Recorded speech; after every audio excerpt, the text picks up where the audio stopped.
Like you're not getting enough vitamins and minerals from your current diet and you just feel tired all the time, then this video is for you. First, let's get into the best supplements for muscle growth. Now, what are supplements? It's very simple. Supplements are there to supplement what you lack in your diet. So, for example, if you're not getting enough B12 or zinc from your current diet, you'd go and supplement it with that. You'd get some supplements from the store or the pharmacy, and then you just take it however the direction is. And obviously, it's always best to rely on whole foods for our nutrition, our vitamins, and minerals. Because when we take supplements, they don't really have the fats, the calories, the protein that you need to sustain. Your body can't just sustain on that.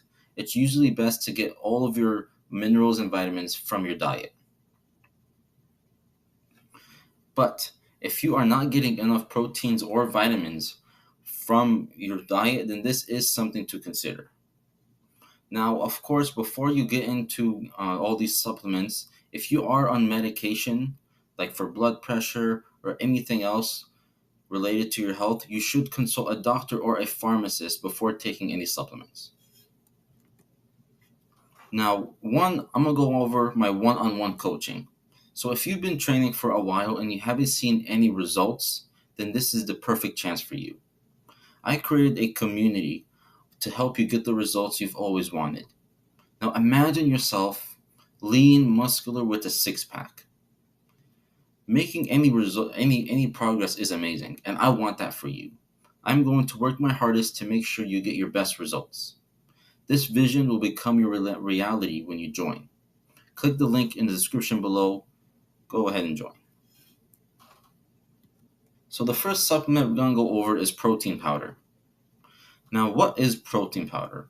Well, first of all, it is the most commonly used supplement in all of fitness, not just in bodybuilding. It's used for strength training, for boxers, MMA fighters, any type of sport you can think of. Protein powder is usually within those athletes' diets.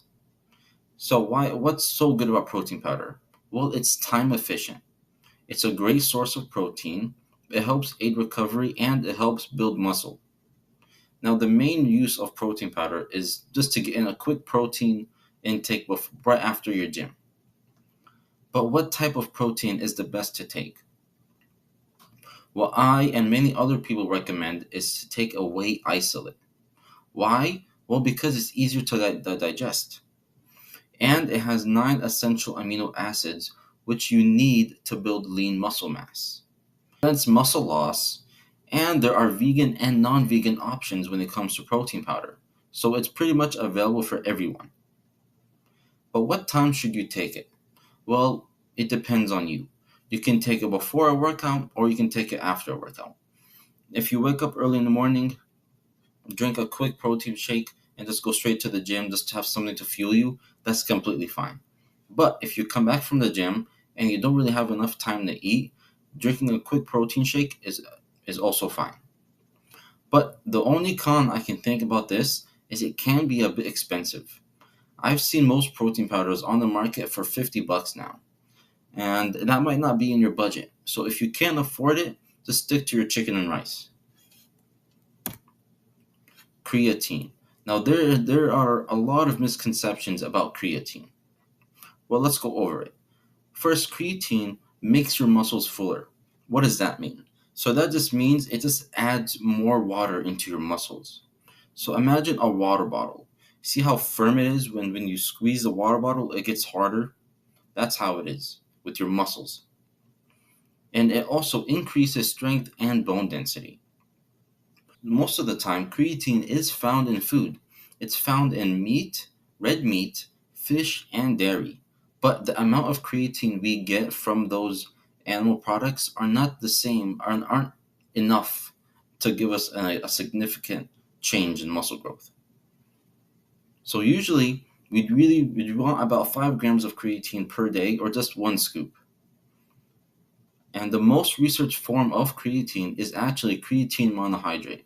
This is the most commonly used form. Is creatine safe to take? Yes. It is safe to take, but as long as you don't have any pre-existing health issues, you shouldn't have any problems. But if you do, obviously contact your doctor before you take it. But the only other side effect that there have been some reported cases about is hair loss. And that was pretty much it.